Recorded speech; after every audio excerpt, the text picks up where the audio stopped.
غزنی خیل والے کافی گھمبیر صورتحال کا شکار ہو چکے تھے۔ ان کے مقابلے میں دو حلیف قبیلے اور خاصی تعداد میں ازبک اور تاجک دہشت گرد اکٹھے ہو چکے تھے، اور ان تمام کے ساتھ تنہا مقابلہ کرنا ان کے بس میں نہیں تھا۔ یقیناً اس گندم کے ساتھ میں نے بھی گھن کی شکل میں پس جانا تھا، اور ان سوکھی لکڑیوں کے ساتھ میں نے گیلا ہو کر بھی جل جانا تھا۔ سیلاب خان کے لوٹنے تک میں ان حالات سے جان چھڑانے کی کوئی معقول تجویز سوچتا رہا، کوئی ایسا طریقہ جس سے سانپ مار کر بھی لاٹھی بچا لیتا، کوئی ایسی ترکیب کے آسمان سے چھلانگ لگاتے وقت میں کھجور میں نہ اٹکوں، کوئی ایسا حل کہ وہ زبردستی کی بلا میرے سر سے ٹل جاتی، کوئی ایسا ٹوٹکا کہ طویلے کی بلا بندر کے سر نہ پڑتی۔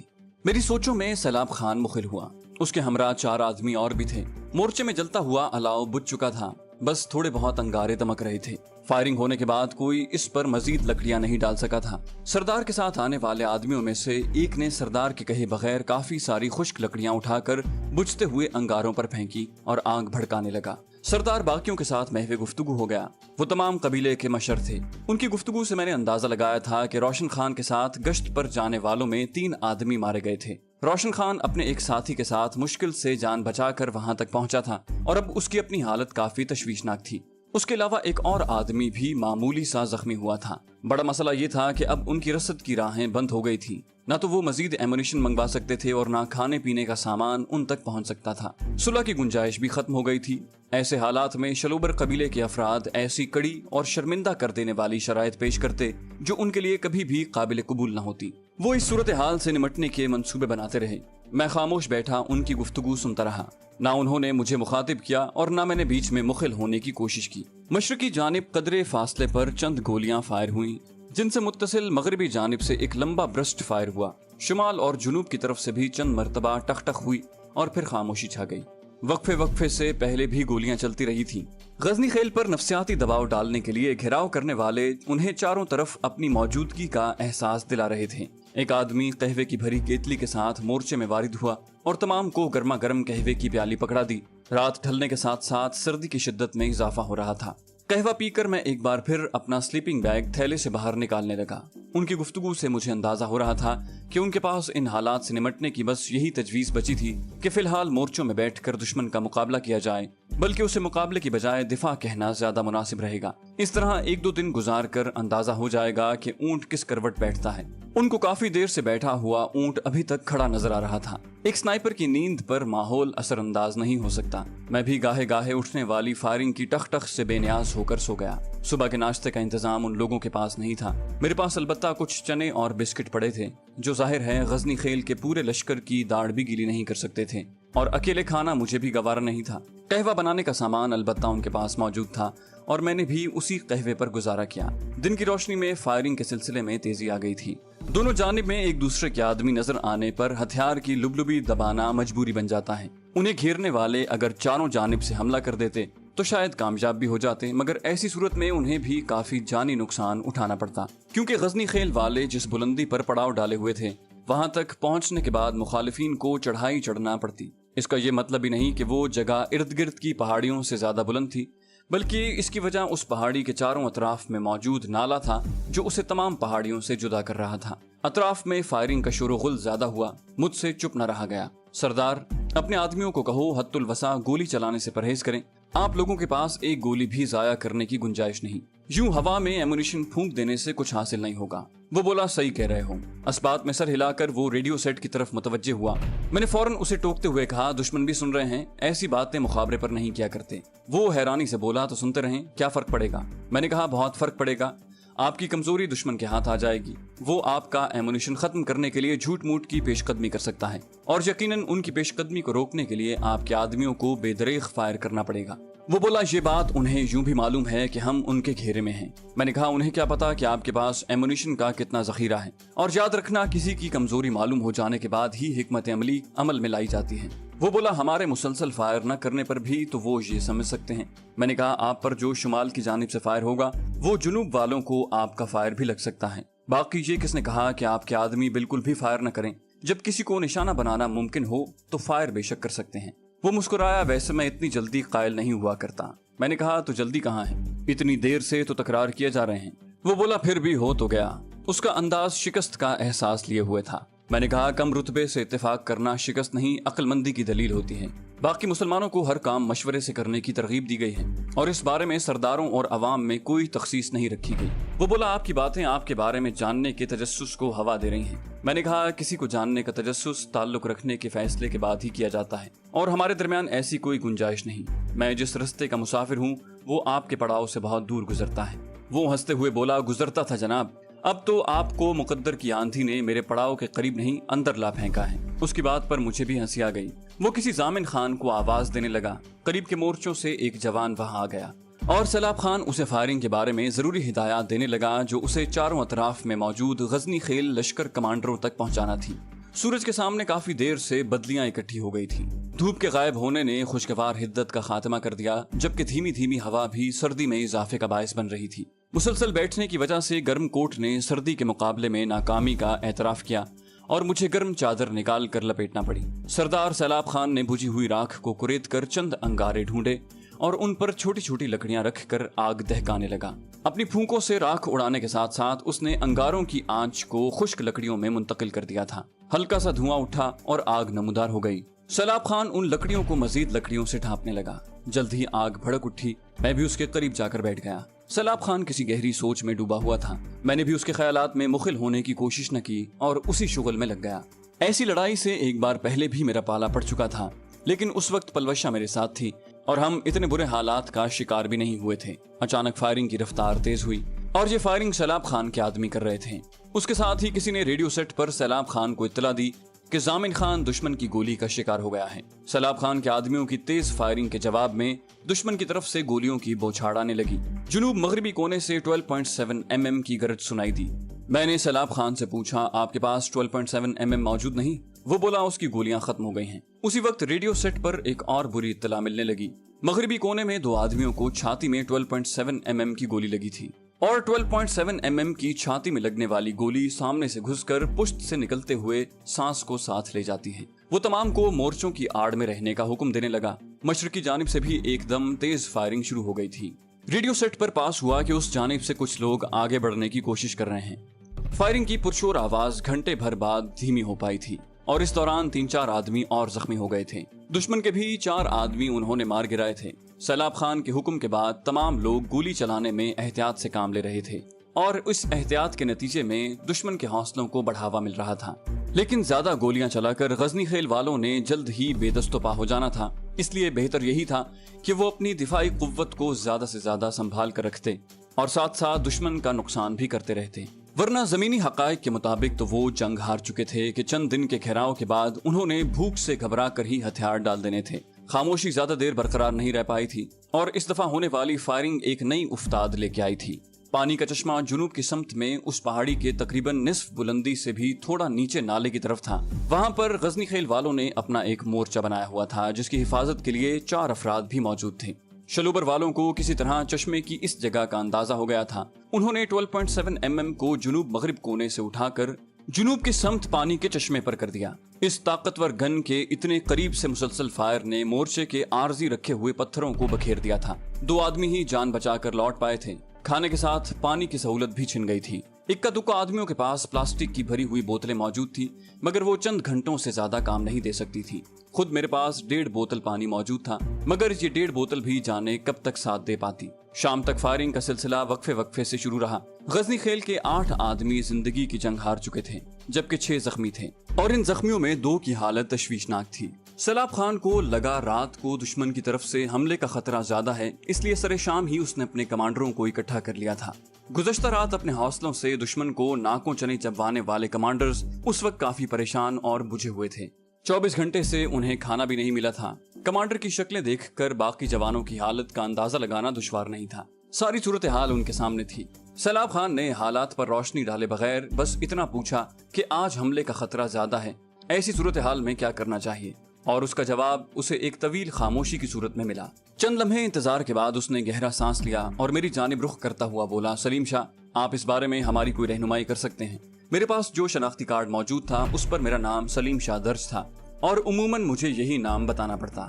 ایک لمحہ سوچ کر میں نے مناسب الفاظ کو ذہن میں ترتیب دیا اور پھر گلا کھنکار کر گفتگو کی ابتدا کی۔ محترم سردار، آپ